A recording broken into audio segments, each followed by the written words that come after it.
स्वागत है एक और नए वीडियो में। बहुत क्विक सक्सेशन में दो वीडियो निकाल दी है। मैं भी बहुत ही चौंका हुआ हूँ इस चीज़ के ऊपर कि हाँ भाई मैंने ये चीज़ करके दिखाई है। बट आज जो हम बात करने वाले हैं वो है the curious case of Frenkie de Jong and FC Barcelona. ठीक है, तो ये केस क्या है, क्यों गैरी नेविल इतना रो रहा है इस केस के ऊपर, क्या चल रहा है, फ्रेंकी डियोंग को क्या चाहिए, बार्सिलोना को क्या चाहिए, यूनाइटेड को क्या चाहिए, ये सब अभी हम इसी वीडियो में डिस्कस करने वाले हैं। तो भाई सबसे पहला पर्सपेक्टिव जो है हम जानने वाले हैं एक ऐसे इंसान का जो इस केस में अभी फ़िलहाल के लिए तो नहीं इन्वॉल्व है, लेकिन उसका इन्वॉल्व बहुत पहले से था। तो वो है हमारे जोसेफ बार्तेम्यू, जिनको जेल में होना चाहिए बट वो अभी है नहीं। पता नहीं कि क्यों। ठीक है, तो हमारे बार्तेम्यू साहब ने एक ऐसा कॉन्ट्रैक्ट फ्रेंकी को पकड़ा दिया था कि भाई अभी तेरी वेज इतनी है, ठीक है ना, ये बढ़कर कुछ परसेंटेज बढ़ गया, आई थिंक 20% समथिंग ऐसा कुछ था। कमेंट्स बता देना वो प्रॉपर क्या था। कि जैसे मान लो अभी तुम्हें 10 मिलियन कमा रहा है, अगली बार तू 13 कमाएगा, फिर 16, फिर 21, यानी तू हर साल जितनी बार भी खेलेगा बार्सिलोना के साथ तेरी सैलरी इंक्रीज होती रहेगी। सिर्फ सैलरी नहीं भाई, बोनसेस भी इंक्रीज होते रह गए। ये था कि अगर तू पब्लिकली कभी ये चीज़ नहीं बोलता कि मैं बार्सिलोना छोड़ना चाहता हूँ तो तुझे एक लॉयल्टी बोनस मिलेगा 3 साल बाद। तो ये एक कॉन्ट्रैक्ट था। फ्रेंकी डियोंग को तो यूं भी बार्सिलोना से प्यार ही था, तो जो कॉन्ट्रैक्ट देते वो ले लेता, सेंसिबल कॉन्ट्रैक्ट। और ये तो सेंसिबल से बहुत ऊपर की तरफ का ही था। ठीक है ना, उसको फ्रेंकी डियोंग को बार्सिलोना ने उस टाइम एम्बापे वाली ट्रीटमेंट दी थी, तो उसने तो खुशी खुशी एक्सेप्ट कर लिया था, क्योंकि उस टाइम बार्सिलोना इतना पैसा कमाती थी बिफोर कोविड कि उन्हें इन सब की प्रॉब्लम नहीं रहती थी। और ये सब कोविड टाइम में जाकर एक्सपोज हुआ। तो अब प्रॉब्लम क्या हुई कि बार्सिलोना ने अपने रेवेन्यूज़ को, ठीक है ना, पॉजिटिव साइड पे दिखाने के लिए अपने राइट्स बेचे। राइट्स लाइक टीवी राइट्स, उनका स्टूडियोज़, मर्चेंडाइज राइट्स, तो ये सब उनको बेचने पड़े ताकि वो चीज़ जो है ऐसा नहीं दिखाई जाए कि क्लब नेगेटिव में कमा रहा है, यानी कि उनको लॉस हो रहा है बेसिकली। तो भले ही उनकी गलती नहीं थी बट वो लॉस दिखने लगा तो उनको ये स्टेप लेना पड़ा। ठीक है, एंड इसी वजह से बार्सिलोना जो है उनको प्लेयर साइन करने में इजी रही, और थोड़ा सा सैलरी कैप भी उनका इंक्रीज़ हो गया। लेकिन सैलरी कैप में अभी भी सबसे बड़ी प्रॉब्लम थी कि जो इनकी डिफर्ड वेजेस है, जो इनके अभी भी एग्जिस्टिंग वेजेस है, वो बहुत ज़्यादा है। एंड फ्रेंकी डियोंग ने टू बी ऑनेस्ट अभी तक आई थिंक सैलरी कट वो इतना बड़ा सिग्निफिकेंट नहीं लिया था लॉकडाउन के टाइम पे। एंड वो सब चीज़ें हैं। तो अब क्या हुआ कि फ्रेंकी डियोंग की लॉकडाउन के टाइम की सैलरी अब जाके बार्सिलोना के लिए एक बड़ी प्रॉब्लम बनी हुई है। कि बात बेचने की नहीं है, बात यह है कि उसको हम रख भी नहीं पाएंगे और जो हम लेकर आए हैं उनको भी नहीं रख पाएंगे। तो दोनों चीज़ें हैं। हाँ, तो फिर होता क्या है कि जावी के मिडफील्ड में कैसी आता है, गावी आता है, पेड्री आता है, निको है, बुस्केट्स है, पियानिच है, पाब्लो तोरे है। तो 7 प्लेयर्स ऐसे आ जाते हैं जो कि मिडफील्ड को एकदम स्टैक कर देते हैं। एंड कहीं ना कहीं वो एक्चुअल में उसी प्रोफाइल के हैं जो जावी को चाहिए। ठीक है ना, de Jong is more like a ball carrier and you know थोड़ा सा वैसा प्लेयर है जिसमें उतनी क्रिएटिविटी नहीं है या फिर वो फ्लैम्बोयंसी नहीं है जो पेड्री वगैरह में है। तो बड़ी प्रॉब्लम है ये भी एक। तो इस वजह से बार्सिलोना ने सोचा कि इसको क्यों ना हम ऑफलोड कर दे, एंड मैनचेस्टर यूनाइटेड भी पैसा लेकर गई। तो अब हुआ क्या कि Frenkie de Jong is not gonna leave Barcelona because उसकी सैलरी पेंडिंग है। वो 17 मिलियन उसके पेंडिंग है। ठीक है, और 17 मिलियन एक बहुत बड़ी अमाउंट होती है, कोई नहीं छोड़ना चाहेगा, भले क्लब से कितना प्यार करता हूँ, पर 17 मिलियन एक अलग चीज़ होती है। तो वो भी रॉन्ग नहीं है। बार्सिलोना का प्रेजेंट बोर्ड भी गलत नहीं है ये चीज़ के लिए। ठीक है ना, तो जिसकी गलती थी वो तो घर बैठा हुआ है। ठीक है, प्रॉब्लम इधर कर दी है। अब इधर क्या प्रॉब्लम हो गई कि एक नैरेटिव शुरू हो गया कि बार्सिलोना के पास पैसे नहीं हैं, उधार ले लेके दूसरे प्लेयर्स खरीद रहे हैं, फलकाना ढिंकाना। ठीक है, तो वही बात है, जब तक आप खुद एक किसी क्लब के फ़ैन नहीं होते तब तक लोग समझते नहीं हैं।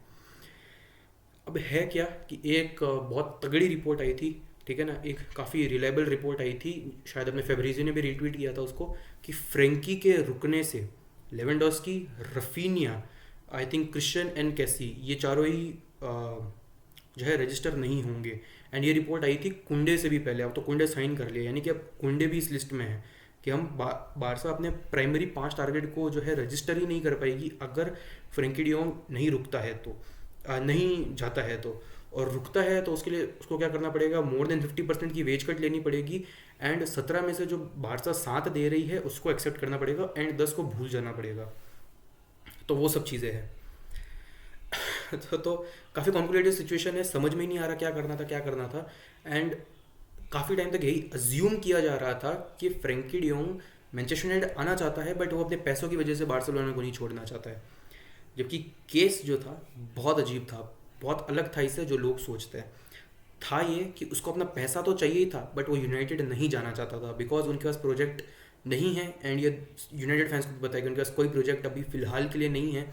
वो कहेंगे कि डेवलप हो रहा है, तो डेवलपिंग प्रोजेक्ट एक अलग चीज़ है, एक अच्छे प्रोजेक्ट में खेलना अलग चीज़ है। फ्रेंकी डियोंग जो है बारसा के वर्स्ट 3 ईयर में खेल चुका है, ठीक है ना, वर्स्ट 3 ईयर जो अभी आई थिंक 90s के बाद से जो भी है, तो वर्स्ट 3 ईयर में खेल चुका है। तो he I think he deserves to be in this squad at least. He is a quality player. अगर वो जाता है तो हम 5 साइनिंग को तो कर ही पाएंगे, साथ में बर्नार्डो सिल्वा भी आ सकता है, वो भी एक पॉसिबिलिटी है, ठीक है ना। बट अगर वो रुक जाता है तब भी मुझे उससे कुछ खास प्रॉब्लम होगी नहीं, क्योंकि अगर बर्नार्डो सिल्वा का भी अगर लेवल बहुत हाई है तो फ्रेंकी डियोंग का उससे थोड़ा ही कम है। वो मतलब सेट्स ऑफ स्किल्स अलग हैं उनकी, बट तो भी ऐसा नहीं है कि वो एकदम ही ख़राब है, एकदम फ्रेड या मैक्टोमिनी लेवल का प्लेयर है, नहीं, वो ऐसा नहीं है, ठीक है।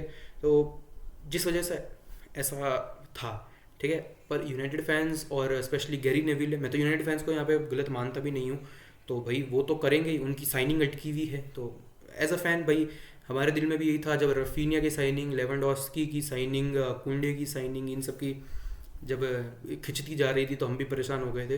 तो यूनाइटेड के तो फैंस होंगे ही होंगे। तो गैरी नेविल साहब ने अपना जो है ज्ञान झाड़ दिया, जो वो अपना टीवी पर पंडित बनते हैं तो वो ज्ञान उन्होंने ट्विटर पे झाड़ दिया। और हुआ क्या कि बार्सिलोना फैंस को ये चीज़ अच्छी नहीं लगी, क्योंकि उसकी मालूम है कब हट गया दिमाग, गैरी नेविल का कब दिमाग सरक गया, जब ये रिपोर्ट आई थी कि Frenkie does not wants to join Manchester United. वो जाने को तैयार है एक बार के लिए, बट वो मैनचेस्टर यूनाइटेड जाने को तैयार नहीं है, क्योंकि पहली बात तो चैंपियंस लीग का फुटबॉल नहीं है उनके पास, ठीक है ना। और ये रिपोर्ट में नहीं था, लेकिन दिस इज़ एविडेंट कि एक स्पोर्टिंग प्रोजेक्ट ना होना भी बहुत बड़ा रीज़न है, ठीक है। लेवेंडोस्की क्यों आया, क्योंकि उससे पिछले सीज़न जावी की बार्सिलोना को देखा था कि हाँ भाई इन्होंने मैसिवली इंप्रूव किया, अरे खेला वो उनके सामने, even though we lost 3-0, but ये चीज़ उन्होंने कही, मुलर ने कही थी कि उनकी इंटेंसिटी पिछले मैच से बेटर थी, बट वहाँ तक नहीं है जो रिक्वायर्ड है, विच इज़ ट्रू। तो ये उसकी बात है। तो अब प्रॉब्लम जो है वो पैसे की बारसा के साथ कभी थी नहीं, प्रॉब्लम थी सैलरी कैप के साथ। सैलरी कैप एक होता है कि भाई इससे ज़्यादा आप प्लेयर्स को दे नहीं सकते हो, कुल मिला के इससे ज़्यादा खर्चा आप कर नहीं सकते हो, ठीक है ना, प्लेयर्स के ऊपर उनकी सैलरी वगैरह ये सब देना, बोनसेस वगैरह। तो बारसा में डेडवुड भी बहुत ज़्यादा है, and Frenkie is not a deadwood, but Barcelona में यूँ भी बहुत ज़्यादा डेडवुड है, जैसे नेटो है, रिकी पुइज है, मार्टिन ब्रेथवेट है, उमटीटी है। तो ये तो प्राइम 4 लोग तो है ही। अभी न्यूज़ आई है कि भाई Pjanic is ready to cut off his salary massively to stay in Barcelona and prove himself once again, जो कि मुझे उससे कोई प्रॉब्लम नहीं है, एक एक्सपीरियंस प्लेयर होगा हमारे पास मिडफील्ड में। तो इन चारों को अगर हम हटा भी दें ना, उसके बाद एक तो क्या काफ़ी सारी सैलरीज क्लियर हो जाएगी, हालांकि उमटीटी ने तो अपनी सैलरी कम भी कर दी है, तो वो चीज़ है। पर जो गैरी नेविल का कमेंट था ना कि भाई केस कर देना चाहिए उसको बार्सिलोना पर, ये कर देना वो कर देना चाहिए, तो गैरी नेविल को शायद ये पता नहीं है कि अगर उसने केस कर दिया तो he has already lost the battle before it even began. क्योंकि वो बार्सिलोना लॉयल्टी बोनस के हिसाब से उसका ये जो पैसा है ये लॉयल्टी बोनस ही तो है 3 साल का, 17 मिलियन में से शायद बहुत मेजर पार्ट जो है लॉयल्टी बोनस का ही है, कि अगर वो 3 साल बाद बारसा को नहीं छोड़ता है, 3 या 4 साल बाद बारसा को नहीं छोड़ता है या उनके खिलाफ कुछ नहीं बोलता है, तो उसे इतना पैसा देगी बार्सिलोना। और केस करना उन पर, कोर्ट में जाना, you are breaching that clause. तो भाई पैसा तो वो तो यूँ ही हार गया, अगर वो ये मांग रहा है तो उसका तो पैसा देने को तैयार है बार्सिलोना, जो भी उसकी बची कुची सैलरी है वो तो देने को तैयार है। ये 17 मिलियन प्रॉब्लम है हमारे लिए, तो फ्रेंकी डियोंग तो यूँ केस हार जाएगा, और जितना वो बारसा से लेगा नहीं उससे ज़्यादा बारसा अर्न कर लेगी उससे, फॉल्स उसके लिए और इस कमीशन वगैरह के लिए, जो नेमार के साथ हुआ था बेसिकली। तो भाई ये एक ओवरव्यू था सिचुएशन का, ठीक है ना, बार्सिलोना के पास पैसा ही पैसा है। एंड एक वीडियो ख़त्म करने से पहले एक छोटा सेगमेंट ये है कि लोग कह रहे हैं कि लापोर्ता ये जो गैम्बल खेल रहा है, टोनी फ्रेक्सिया, बेसिकली टोनी फ्रेक्सिया ये चीज़ कह रहे हैं, वो थे हमारे प्रेसिडेंट कैंडिडेट्स में से एक थे जो कि सबसे गंदे वोट्स आ रहे थे, सबसे गंदे, आई थिंक कुछ 1 या 2% वोट उनको मिले थे, या 4 भी हो सकता है, ठीक है। तो उनका दिमाग खसक गया, तो उन्होंने बोला कि हाँ अभी तो तुम्हारे पास पैसा आ गए, 25 साल बाद क्या करोगे, ये क्या करोगे, वो क्या करोगे, ठीक है ना। तो उनके हिसाब से Lewandowski is not a good signing. वो रेफिनिया, डेम्बेले, कुंडे, इन सब के साइनिंग्स को जो है रफा दफा कर रहे हैं कि भाई कुमन ने बोला था तब उसको फायर कर दिया, जावी बोला तो उसको दे दिया। तो क्लियर बात है भाई, कुमन और जावी में कितना डिफरेंस था टीम में, सबने देखा। कुमन ने टीम को 11वीं पोजीशन पे लाके ख़त्म कर दिया था, एंड वही चीज़ जावी ने बहुत सिचुएशन चेंज कर दी थी। अभी लोग कहेंगे ना कि उसको साइनिंग मिली थी, तो भाई साइनिंग से पहले भी तो मैच खेले थे जावी ने। 9th पे थी बार्सिलोना, 9th से उसको 5th तक लेकर आया था उन कुछ मैचेस में ही, ठीक है ना, कुछ मैचेस में ही 9 से 5 तक लेके आया था, जिसमें कोपा डेल रे का मैच भी इंक्लूडेड था एक। तो भाई ये चीज़ बोलना बहुत अजीब है। रियल मैड्रिड के साथ कॉम्पीट किया था ल्यू डियोंग एज अ स्ट्राइकर के साथ, तो बहुत फ़र्क है कूमन और जावी में, तो ये कंपेरिजन होना नहीं चाहिए। But just think with me कि हाँ अगर एक सीज़न हमारा ख़राब गया तो हमारे पास अभी भी बफर में एक सेकंड सीज़न है, ठीक है ना। लेवेंडोस्की का स्टिल एक टाइम होगा, एक और साल होगा। हमारी जितनी साइनिंग्स है वो बहुत यंग है, कैसी को ले लो, क्रिश्चियनसन को ले लो, 25 साल का, 27 साल का, रफीनिया, डेम्बेले 25-25 साल के दोनों, ठीक है। आंसू फाटी बहुत यंग है, पेड्री बहुत यंग है, अराहो कुंडे को देखो भाई 23-23 साल के लड़के हैं एकदम। तो इन 2 सालों में अगर हम ला लीगा भी कैप्चर कर लेते हैं एंड कंसिस्टेंटली यूसीएल कंटेंडर्स की तरह भी रहते हैं ना, तो हमारा रेवेन्यू बहुत बढ़ जाएगा, हमारा रेवेन्यू बहुत बढ़ जाएगा। एंड सबसे बड़ी प्रॉब्लम अभी क्या थी कि हमारे पास ऐसी एक्साइटिंग टीम ही नहीं थी ताकि लोग देखने आए मैचेस। पहले सिर्फ मेसी के नाम से हमारा जो कैंप न्यू था, 99,000 में से 90,000 टिकट सिर्फ मेसी के नाम पर बुक हो जाया करती थी। अभी वो हमारे पास इतने सारे प्लेयर हैं कि हम वापस उतनी कैपेसिटी में ही जो है स्टेडियम भर सके, उतना शर्ट सेल से रेवेन्यू कर सके। तो भले ही 2-3 साल का ये जो गैम्बल खेल रहा है, आई थिंक जस्ट इमेजिन कि अगर वो ट्रॉफी लेस नहीं जाते हैं, लीग जीत जाते हैं, मान लो यूसीएल जीत जाते हैं अगले 3 साल में, तो it will be a great thing, ठीक है ना। क्योंकि यूसीएल जीतना अपने आप में कितना बड़ा बड़ा रेवेन्यू लेके आता है, ठीक है ना।